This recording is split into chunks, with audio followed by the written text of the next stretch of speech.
Brice Tikman se model beskryf 5 stadiums van groepontwikkeling, waardeur spanne gaan soos hulle ontwikkel.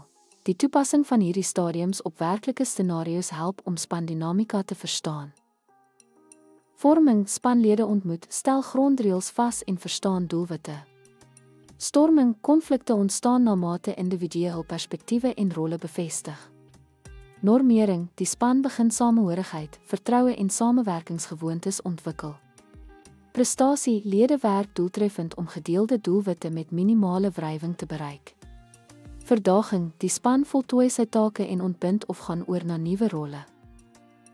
Deur hierdie stadiums te herken, help dit leiers om spanne deur uitdagings te lei en produktiwiteit te bevorder. Doeltreffende bestuur verseker gladde vordering deur elke fase vir optimale prestasie.